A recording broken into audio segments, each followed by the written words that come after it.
निकलता था तो भगवान का नाम भी निकलता था। बेटी का नाम सरस्वती रखते थे, लक्ष्मी रखते थे, पार्वती रखते थे, है? तो उन नामों के द्वारा भगवान का नाम निकलता था।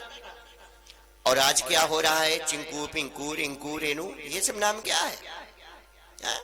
तो इन नामों का कोई महत्व नहीं रह गया। एक दूसरे की केवल देख करके यूट्यूब में देख लेंगे कि आर अल्फाबेट से क्या नाम रखना है तो अपने रख लेंगे। भगवान का नाम गोविंद है, केशव है, मुरारी है, राम है। प्रहलाद ध्रुव ने किन नामों को जपा? भगवान के नामों को जपा। तो रसमालयम, रसमालयम का मतलब है कि जो विद्यालय की संधि है, विद्याधन आलयम अर्थात विद्यालय, शिक्षा का घर ही विद्यालय है, स्कूल है, कॉलेज है, डिग्री कॉलेज है। ठीक उसी प्रकार से रसमालयम, जो रस का आलय है, रस का घर है, वो भागवत की कथा है कि मेरो मुरली मनोहर नंद लाला, मेरो मुरली मनोहर नंद लाला, कृष्ण गोविंद गोविंद गोपाला, कृष्ण गोविंद गोविंद गोपाला, अजय मुरली मनोहर नंद लाला, अजय मुरली मनोहर नंद लाला, मेरो रास रचैया नंद लाला, मेरो रास रचैया नंद लाला, मेरो गाय चरैया नंद लाला, मेरो गाय चरैया नंद लाला। हरि बोल जय।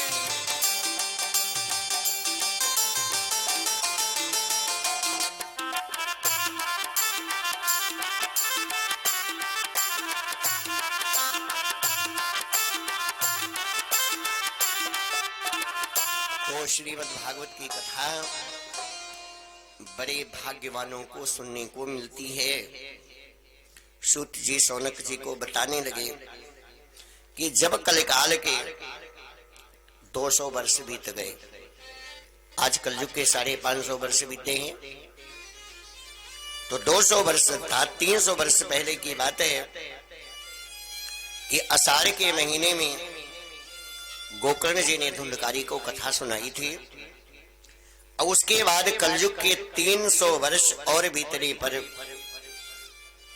कार्तिक मास शुक्ल पक्ष में शनकाद मुनियों ने नारद जी को कथा सुनाई।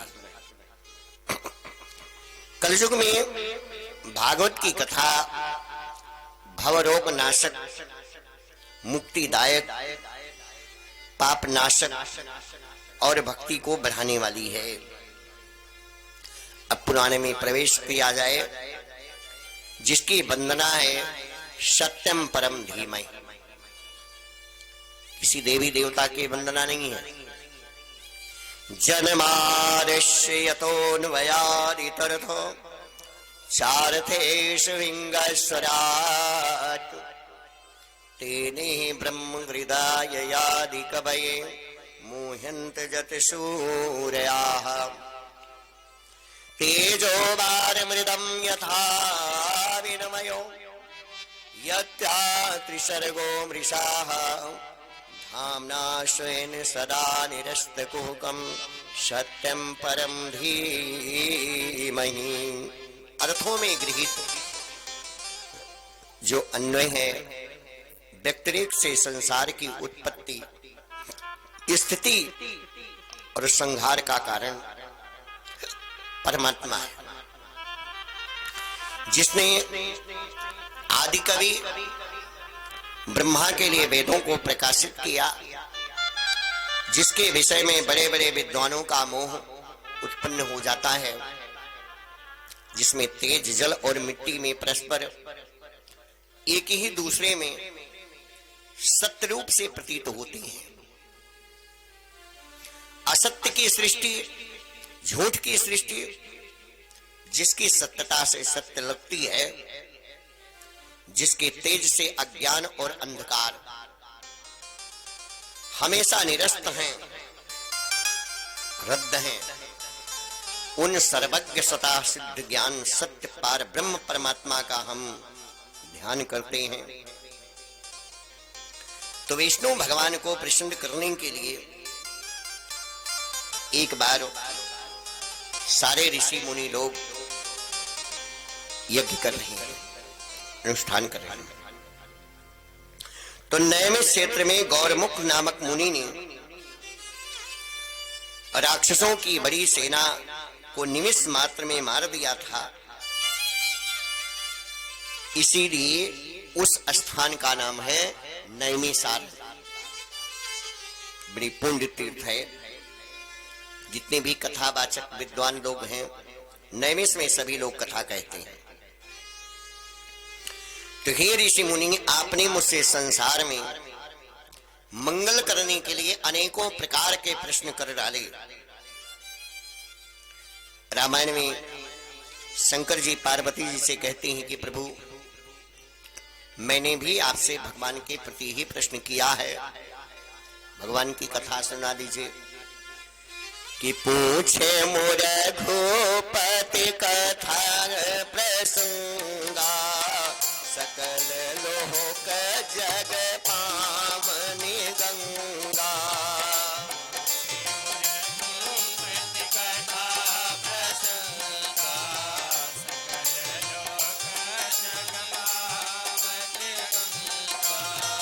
पूछे मोर घोपति कथा प्रसंगा, सकल लोक जग पावनी गंगा।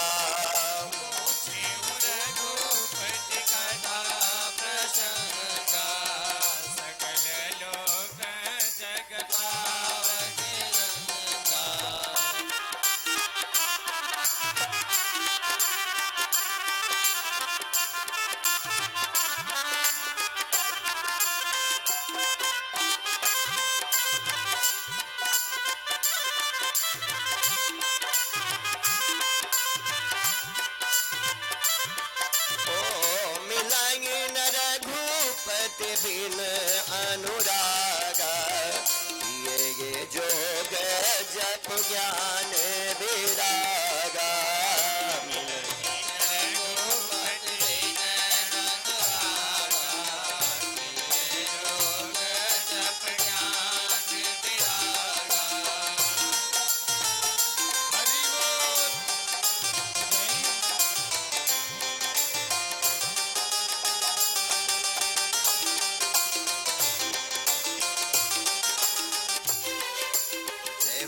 भगवान की अगर वेद के लोगों से पूछा जाए, वेद वेदांत की बातें पूछी जाए, तो ब्रह्म सत्यम जगत मिथ्या।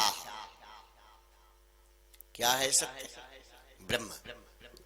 तो ब्रह्म का मतलब पीपल के वृक्ष वाले ब्रह्म बाबा ना है। आज कल काल में किसी ओझा से पूछिए, पंडित जी से पूछिए, तो ये न कहिए कि हनुमान चालीसा पढ़ा, वो कहिए ब्रह्म बाबा की पूजा करा, नीमिक पेड़ एक परिक्रमा कयावा, चार ठोर हम फूल चढ़ाए दे भाई, 2 ठो लवांग झाड़ दे भाई, तो ठीक हो जाबा। तो इस चक्कर में नहीं है। हनुमान चालीसा में लिखा गया है कि नासय रोग हरे सब पीड़ा। कब? जब जपत निरंतर हनुमत बीरा। भगवान का जब निरंतर अध्ययन किया जाता है, तो श्री कृष्ण भगवान हो, चाहे राम भगवान हो, चाहे गुरुदेव जी भगवान हो, श्रद्धा पूर्वा सर्वधर्माः मनोरथ फलाप्रदाः अश्रद्धा साधते सर्वा श्रद्धया तुष्यते हरि। भगवान श्री कृष्ण कहते हैं कि श्रद्धा पूर्वक आचरण करने में लाए गए सभी धर्म मनोवांछित फल को देने वाले हैं, और श्रद्धा से ही संसार में सब कुछ सिद्ध होता है। श्रद्धा से भगवान श्री हरि प्रसन्न होते हैं। तो वासुदेव परा वेदा वासुदेवो परा मखा वासुदेव परा योग वासुदेवो परा क्रिया, कि वासुदेव परम ज्ञानम वासुदेव परम तपा, वासुदेव परा धर्मो वासुदेवो परागति। सब वेद प्रधान से भगवान वासुदेव की प्राप्ति का गुण गाते हैं। योग शास्त्र का अध्ययन भगवान के लिए है।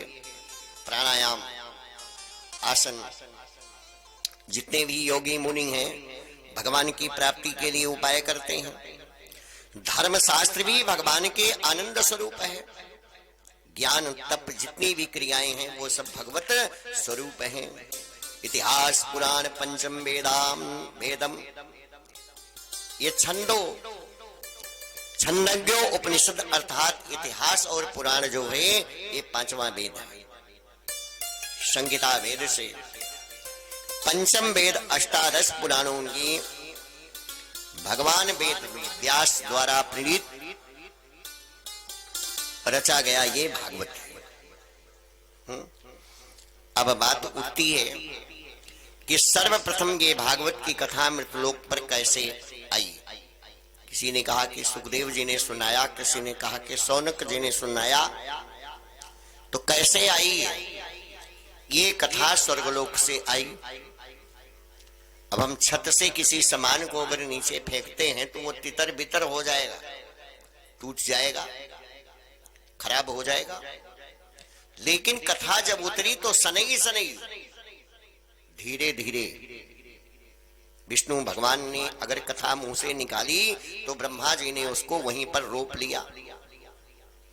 और ब्रह्मा जी ने जब अपने मुखारविंद से कथा को छोड़ी तो सनकाद ऋषियों ने उसको ग्रहण कर लिया। और सनकाद ऋषि लोग ग्रहण किए तो नारद जी ने उसको बटोर लिया और नारद जी ने व्यास जी को दे दिया। अब व्यास जी उसी कथा को अपने सुपुत्र श्री सुखदेव जी महाराज को सुना दिया। सुखदेव जी ने राजा परीक्षित को सुना दिया। उसके बाद में लिपबद्ध हो गई कथा। लिपबद्ध का मतलब है कि पुस्तक इसकी बन गई, छप गई। और जब पुस्तक छप गई तो गांव गांव में जन जन लोग, जन मंडल को, भक्त मंडली को अपने अपने रागों में भगवान की कथा सुना रहे हैं। नदियां एक घाट बहुतेरी, पुस्तक तो एक ही है लेकिन अनेकों प्रकार के विद्वान अपने अपने मतानुसार भगवान की कथा का गुणानुवाद कर रहे हैं।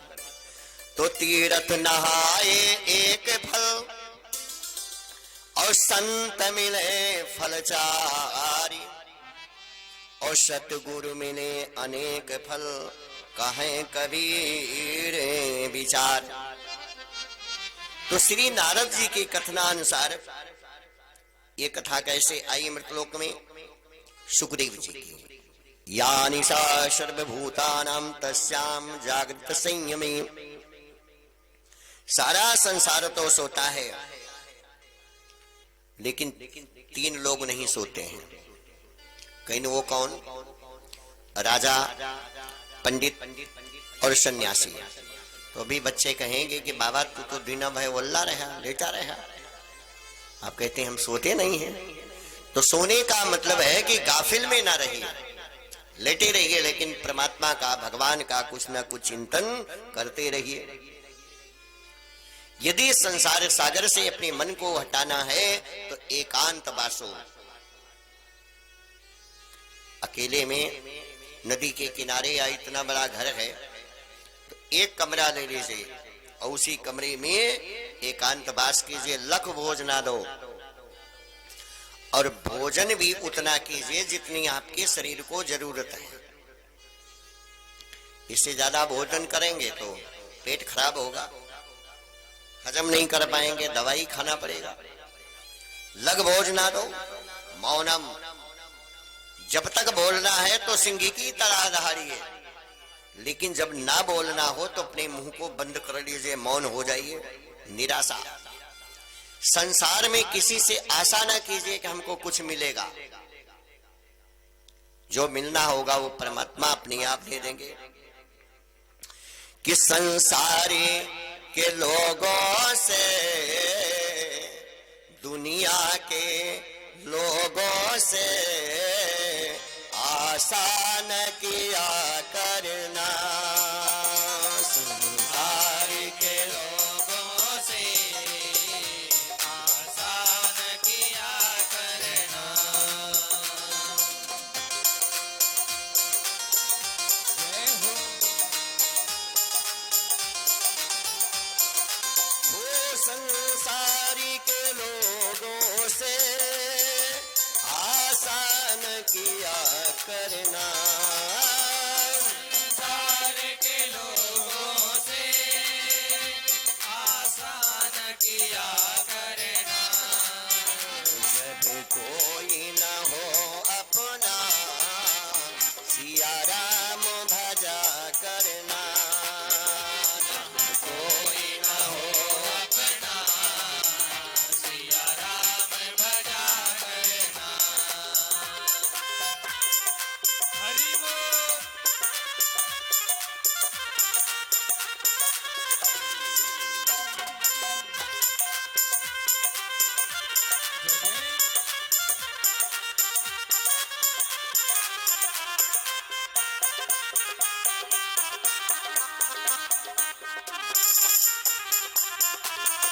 ओ जीवन के समुंदर में तूफान भी आते हैं, जीवन के समुंदर में तूफान भी आते हैं। जो उनको भजते हैं